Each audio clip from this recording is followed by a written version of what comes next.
بھارتیہ کملا نگر انٹاپ ہل میں ایک کانفرنس رکھی جا رہی ہے تحفظ شریعت کے نام سے، آپ تمام اس میں شرکت کریں۔ اسی طرح 5 فروری ہی کو نالا سوپارا شکر محلہ میں پیغام امن کے عنوان سے ایک اجلاس رکھا گیا ہے، اس میں بھی آپ شرکت کرنے کی کوشش کریں۔ اسی طریقے سے 26 جنوری کاشی میرا منشی کمپاؤنڈ میں مغرب تا 10 بجے شب ایک پروگرام رکھا گیا ہے، اور اسی طریقے سے واکن پاڑا رحمت نگر میں نالا سوپارا رحمت نگر میں بھی 26 جنوری کو پروگرام رکھا گیا ہے۔ اور اسی کے ساتھ چونکہ شیخ محترم کا خطاب اب آخر تک چلے گا، درمیان میں اعلان ممکن نہیں ہے، اس لیے ایک اعلان یہ بھی سماعت کر لیں کہ جو دور دراز سے آئے ہوئے ہمارے بھائی ہیں، انتظامیہ نے، کامن گاؤں کے احباب نے آپ تمام کے لیے واپسی میں سواری کا انتظام کیا ہے۔ نائے گاؤں کے لیے، وسئی، نالا سوپارا، بھیونڈی کے لیے چاروں مقامات کے لیے 2 بسوں کا انتظام کیا گیا ہے۔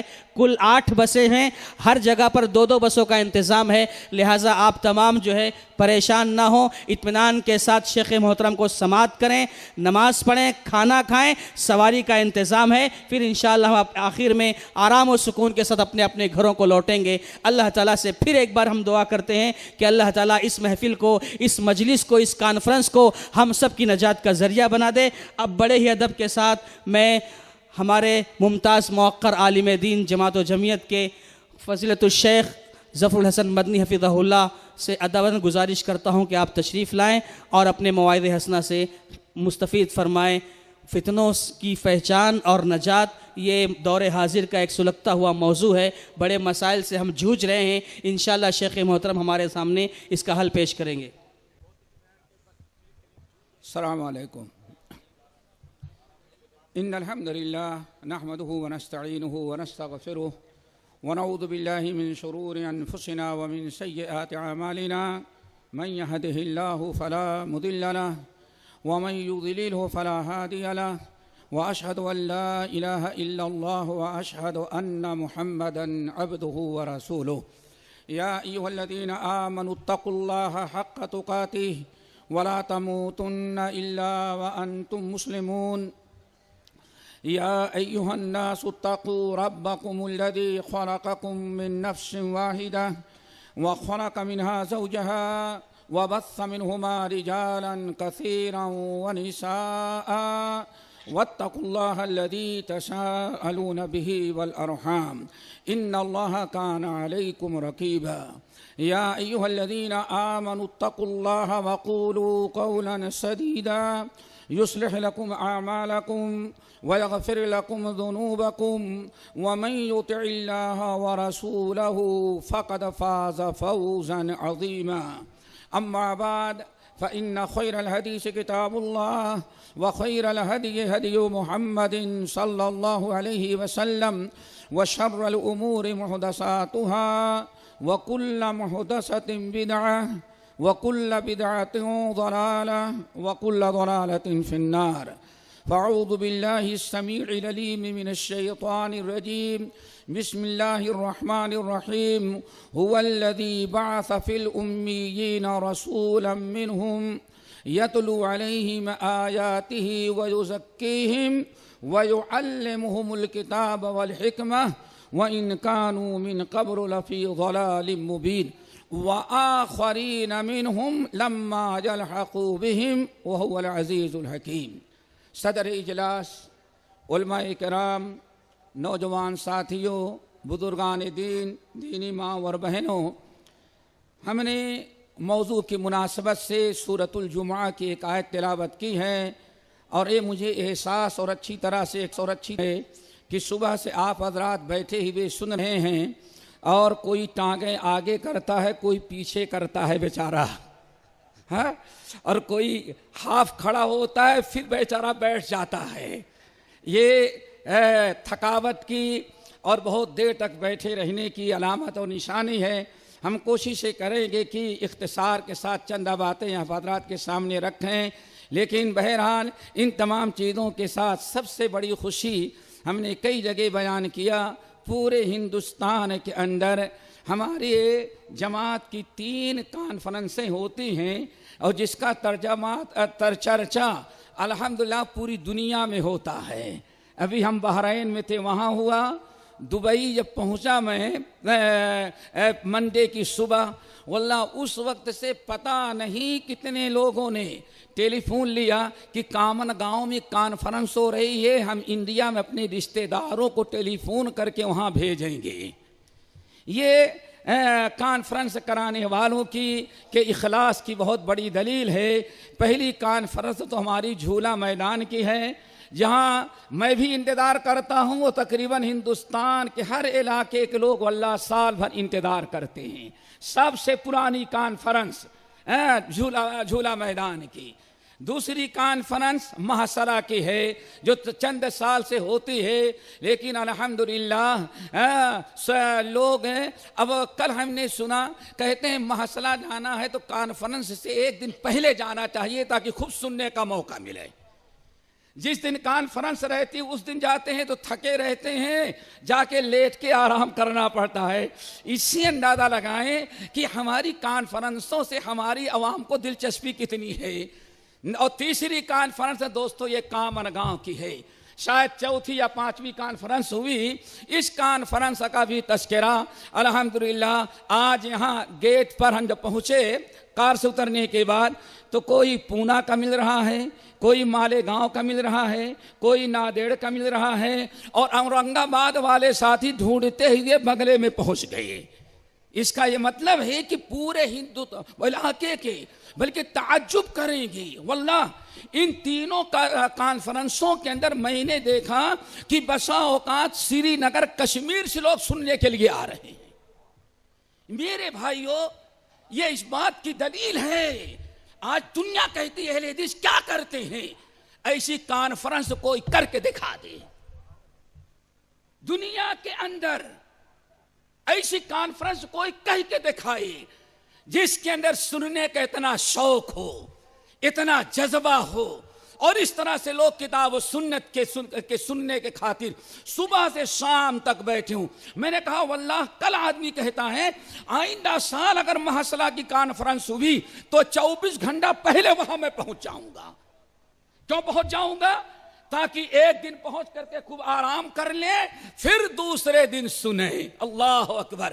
میرے بھائی، یہ ہمارے برادر بزرگ اللہ صحت اور عافیت سے رکھے، قاری نجم الحسن صاحب حفظہ اللہ، ان کی جستجو، اور ہمارے شیخ محترم نادم امیر محترم شیخ عبدالسلام اور ان کے اعوان و اعضاء جو ہیں، ان کے یہ اخلاص کی دلیل، اور آپ لوگوں سے دلوں میں دین کی محبت، مسلک کی محبت، کتاب و سنت کی محبت کی بہت بڑی دلیل ہے۔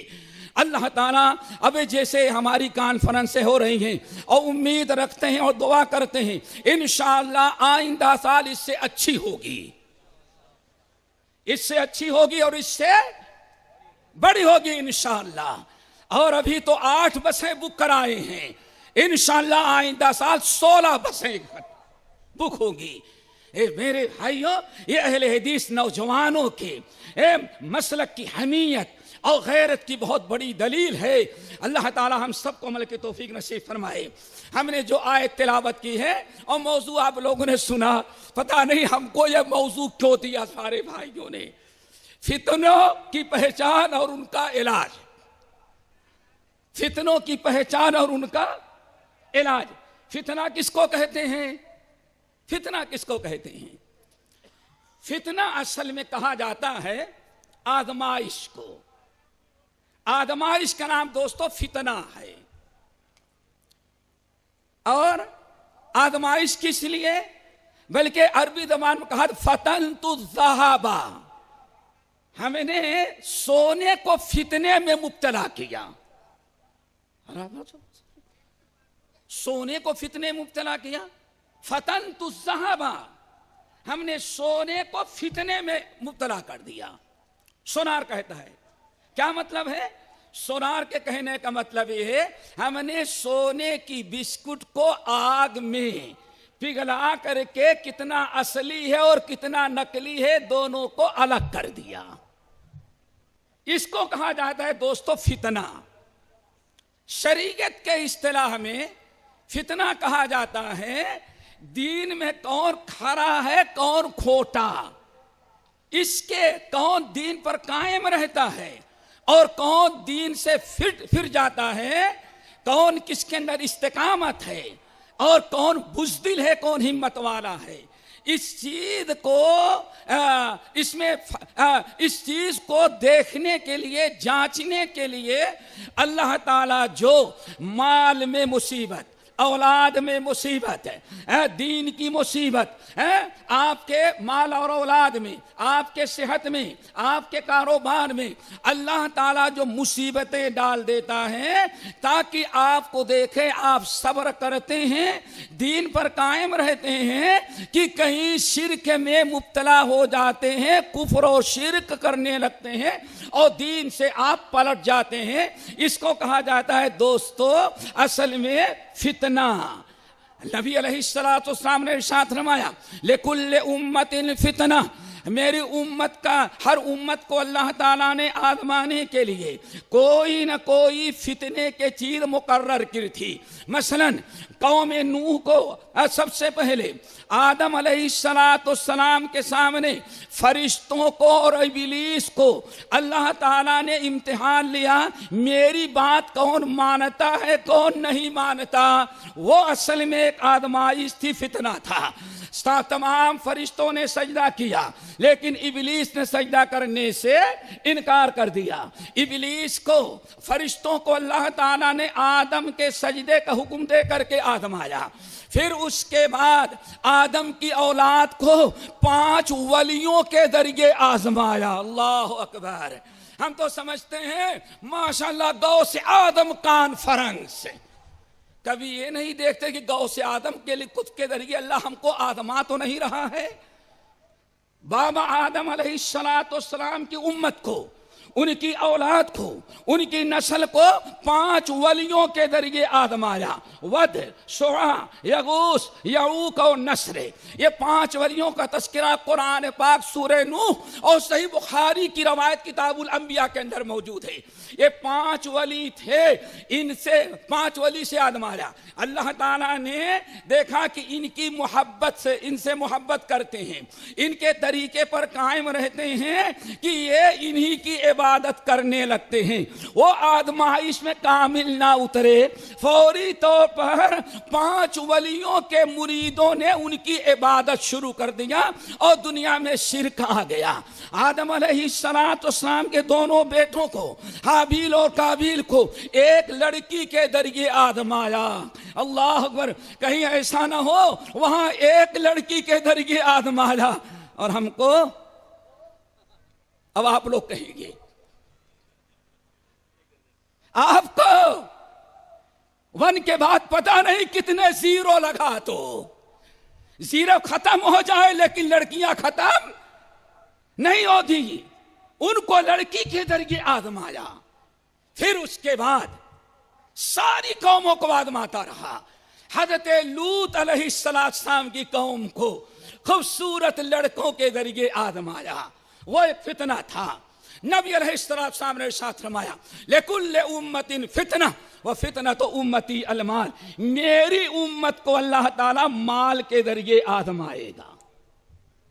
یہ جو مال آیا، کبھی مال دے کر کے کبھی مال لے کر کے اللہ تعالیٰ آزمائے گا۔ آزمائش اس امت میں آپ حضرات نے سمجھ لیا، جب آزمائش کا، فتنے کا مطلب یہ ہوتا ہے، تو آئیں فتنے کا مقصد کیا ہے۔ اللہ رب العالمین نے ہمیشہ امتوں کو فتنے میں مبتلا کیا اور آزمایا، اور اس کا مقصد کیا ہے میرے بھائیو؟ ایک جملہ ہے، فَلَا يَعْلَمَنَّ اللَّهُ الَّذِينَ صَدَقُوا وَلَا يَعْلَمَنَّ الْكَاذِبِينَ۔ اللہ تعالیٰ فرماتے ہیں وَلَقَدْ فَتَنَّا الف لام میم أَحَسِبَ النَّاسُ أَن يُتْرَكُوا أَن يَقُولُوا آمَنَّا وَهُمْ لَا يُفْتَنُونَ۔ یہ کلمہ پڑھنے والے جو بیٹھے ہیں، کیا یہ سمجھ رہے ہیں ماں باپ مسلمان تھے، بیٹا بھی مسلمان، باپ کا نام شمس النساء، باپ کا نام شمس القمر اور اپنا نام عبد الرحمن یا قمر الدین، یہ سارے بیٹھے ہوئے ہیں. کیا یہ مسلمان گھر میں پیدا ہو گئے ان کو ایسے ہی چھوڑ دیا جائے گا؟ الف لام میم احسب الناس ان یترکوا ان یقولوا آمنا وهم لا یفتنون. یہ کلمہ پڑھنے والے جو کہتے ہیں اشہد ان لا الہ الا اللہ واشہد ان محمد رسول اللہ، کیا یہ سمجھتے ہیں یہ کلمہ پڑھ لیے ان کو ایسے چھوڑ دیں گے؟ وَهُمْ لَا يُفْتَنُونَ، ان کو ہم فتنوں میں مبتلا نہیں کریں گے، ان کو ہم آزمائیں گے نہیں. ضرور وَلَقَدْ فَتَنَّ الَّذِينَ مِنْ قَبْلِهِمْ، جبکہ ان سے پہلے جو بھی کلمہ پڑھا اللہ فرماتے ہم نے ان کو آزمایا تھا، ہر ایک کو ہم نے آزمایا. اللہ تعالی ہم کو اور آپ کو بھی آزمائے گا، ہم کو اور آپ کو بھی فتنوں میں مبتلا کرے گا، لیکن مقصد کیا ہوگا؟ فَلَيَعْلَمَنَّ اللَّهُ الَّذِينَ صَدَقُوا وَلَيَعْلَمَنَّ الْكَاذِبِينَ، تاکہ اللہ تعالیٰ اچھی طرح سے دیکھ لیں ان میں کون سچے ہیں. مسلمان تو سبھی ہیں نا؟ ہاں بھائی ہے نا سب. جو 5 میٹر کے اذان دیتا ہے وہ بھی بڑا مسلمان دیتا ہے نا 5 میٹر کے اذان. پہلے درود بعد میں درود نہیں ہوتا، وہ اپنے آپ کو بھی مسلمان کہتا ہے، ہم بھی اور آپ بھی کہتے ہیں. سب یہ کلمہ پڑھنے اپنے آپ کو مسلمان کہتے ہیں. اور کمال تو یہ ہے جتنے مسلمان ہیں سب اصلی مسلمان کو وہابی کہتے ہیں. ان کو کوئی مسلمان سمجھنے کے لیے تیار نہیں. سوچو کیسے اللہ آزماتا ہے. فَلَا يَعْلَمَنَّ اللَّهُ الَّذِينَ صَدَقُوا، کون دین پر سچا قائم رہتا ہے، اہل حدیث رہتا ہے. آج ہی ترجمہ کریں گے نا. فَلَا يَعْلَمَنَّ اللَّهُ الَّذِينَ صَدَقُوا، تاکہ ہم دیکھ لیں کہیں بدعتوں کا فتنہ ہے، کہیں شرک کا فتنہ ہے، کہیں قبر پرستی کا فتنہ ہے، کہیں شخصیت پرستی کا فتنہ ہے، کہیں تادیہ پرستی کا فتنہ ہے. اللہ اکبر. حالت تو یہ ہو گئی ہے ہمارے ہاں اتنی پرستش ہو گئی کہ کل ایک صاحب کہنے لگے ایک آدمی راستہ پکڑ کے جا رہا تھا، اس کو چھینک آئی. کیا آ گئی؟ لیکن چھینک نکل نہیں رہی تھی تو چلتے ہوئے ایسے رک گیا. کیسے رک گیا؟ اب چھینک آئے تب ہاتھ ہٹائے ظالم. پیچھے لوگ آ رہے تھے، دیکھا کوئی ہے یہاں غائب ولی جس سے دعا مانگ رہا ہے. دیکھا آپ نے یہ وہم پرستی. کوئی ولی نہیں ہے. آدمی کو چھینک آ رہی ہے اور وہ ناک پکڑ کے بیٹھا ہوا کھڑا ہے بیچارہ. لیکن دیکھنے والا کیا سمجھا؟ کوئی یہاں پیر غائب ہے اور یہ اس سے دعا مانگ رہا ہے. وہ تو چھینک آئی چلا گیا اور پیچھے درگاہ کھڑی ہو گئی. یہ ذرا دیکھو شخصیت پرستی کتنی پرست سے ہے. فَلَا يَعْلَمَنَّ اللَّهُ الَّذِينَ صَدَقُوا. یہ فتنے ہیں، قبر پرستی، تعزیت پرستی، شخصیت پرستی، مال پرستی، دولت پرستی، رسم پرستی، تعزیہ پرستی. پتہ نہیں علم قلم کتنے پرست سے ہم کر رہے ہیں.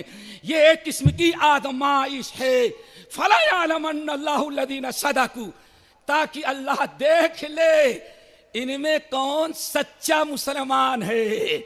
وَلَا يَعْلَمَنَّ الْكَاذِبِينَ، اور کون ہے زبان سے تو کلمہ پڑھتا ہے لیکن اپنے کردار اور عقیدے سے جھوٹا مسلمان ہے.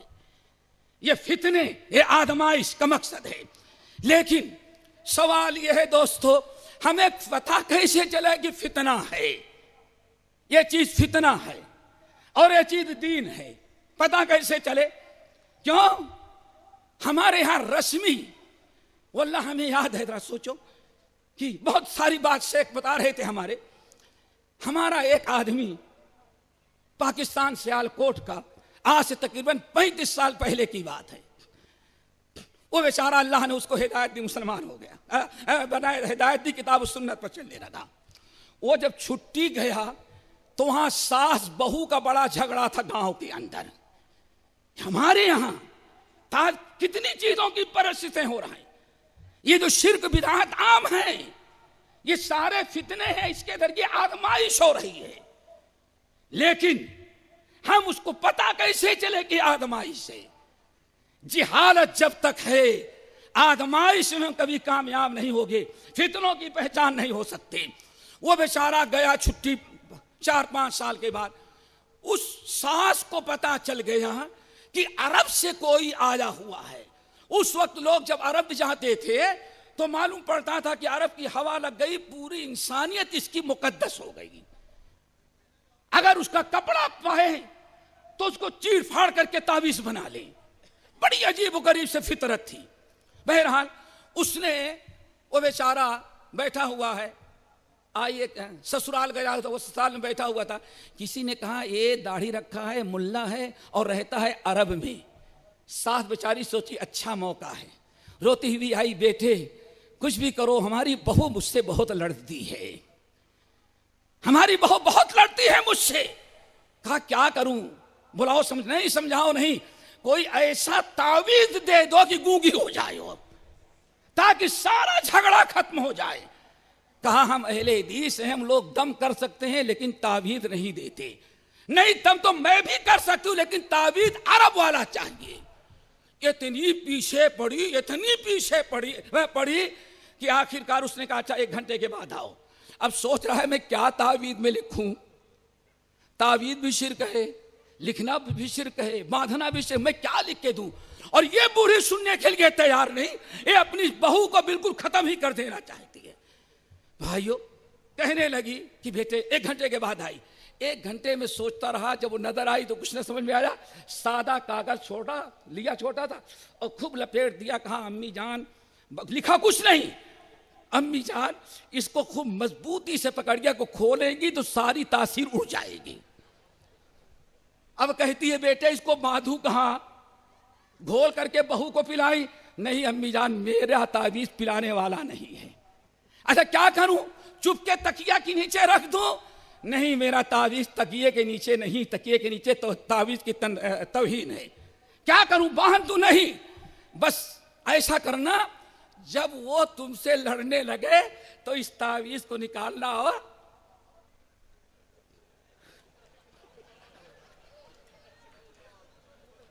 آئی بات سمجھ میں؟ یہ ہوتا کچھ نہیں واللہ۔ ابھی میں ہندوستان میں ایسے علاقے میں گیا، لوگوں نے کہا اللہ کی قسم ہمارے گاؤں میں ایک فتنہ نہیں تھا رقیہ کا، کوئی رقیہ سینٹر ہمارے یہاں نہیں تھا۔ اور رقیہ نہیں، وہ کہتے رقیہ، کیا کہتا ہے؟ رقیہ کہتا ہے۔ ہمارے یہاں رقیہ کا ایک سینٹر نہیں تھا اور پورے شہر میں امن و امان تھا، لیکن جب آ کر کے رقیہ کا سینٹر کھول دیا تو کوئی گھر ایسا نہیں جس میں جن نہ ہو۔ تو میں نے کہا کیا سمجھتا ہے؟ کہا میرا خیال ہے وہ رقیہ کرنے والا جن لاتا ہے، جن پورے شہر میں چھوڑ جاتا۔ اس سے پہلے کوئی کسی کو جن نہیں تھا، اب سب کو جن ہو گیا۔ تو کہیں ایسا تو نہیں کیا وہ جن لایا اس جگہ چھوڑ کر کے چلا گیا۔ میرے بھائیو توہم پرستی یہ فتنہ ہے، اس سے نجات کیسے ملے گی؟ تو ہمارے شاگرد نے کہا بس جب وہ چلانے لگے تو خوب کش کے دانت سے دبانا، جتنا دباؤ گی اتنا ہوتا تکلیف ہوگی اس کو۔ ایک دن بہرحال بہو کو یہ پتا چل گیا تھا کہ یہ گئی تھی تعویذ لے کر کے آئی ہوئی ہے، وہ تعویذ لے کر کے رکھی ہوئی ہے۔ ساس بہو میں جھگڑا ہوا، ایک دن غصے میں آئی بہو، آستین چڑھا کر کے ساس کے دروازے پر آ گئی، یہ کر دوں، اچھا تم کھڑی رہو میں بڑی پاورفل تعویذ لے کے آتی ہوں۔ اب وہ سوچتی لائے گی تو پھینکے مارے گی، اور بوڑھی آئی ساس تو اب جتنا وہ گالی دیتی ہے یہ دباتی جا رہی ہے۔ کیوں؟ تعویذ دینے والے نے کہا جتنا زور سے دباؤ گی اتنا ہی مرے گی وہ۔ بہرحال وہ بیچاری سوچی یہ کچھ نہیں بول رہی، تعویذ بڑی پاورفل، کیونکہ آج تک تعویذ پلانے کی تھی، باندھنے کی تھی، تکیہ کے نیچے رکھنے کی تھی، لیکن دانت سے زبانے والی تعویذ نہیں دیکھی تھی۔ پکڑی اور تھوڑی دیر میں